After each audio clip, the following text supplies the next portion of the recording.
Nu știu dacă piața cere în continuare crossovere, însă asta se oferă și asta se cumpără. Așadar, îmbrățișând această tendință, chinezii au pornit-o cu toată puterea pe acest drum și oferă tot mai mult în această gamă. Astfel, Geely, cu modelul Coolray, vine să adauge și ei un model pe acest segment de automobile.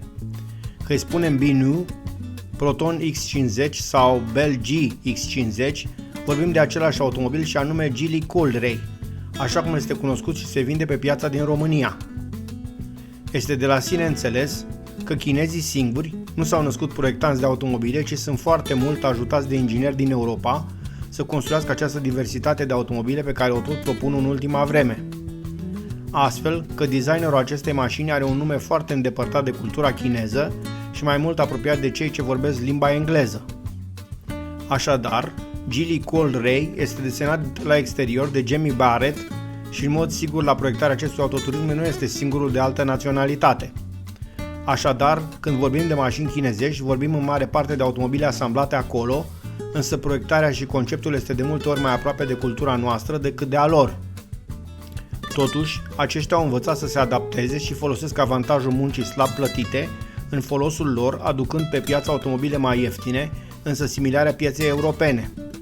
Privind acest aspect, ar fi bine să ne bucurăm, deoarece astfel producătorii cu renume trebuie să inoveze mai mult sau să găsească soluții să ofere prețuri tot mai mici ca să poată rezista pe piață.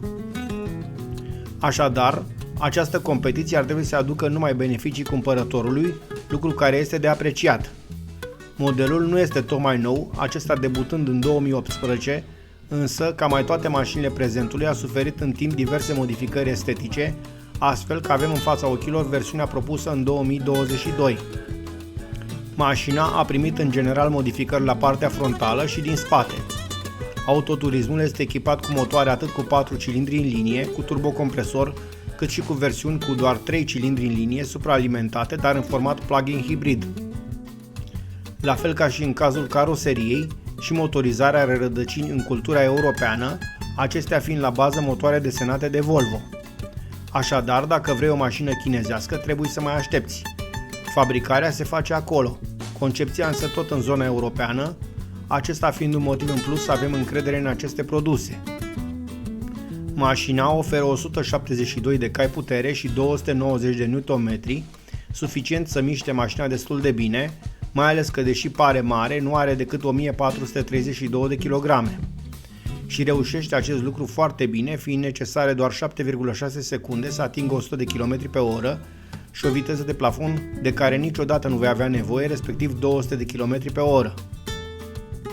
Cutia de viteze este confortabilă și ea, cu 7 rapoarte DCT, însă Geely a oferit pentru acest model și mecanice, dar chiar și CVT-uri.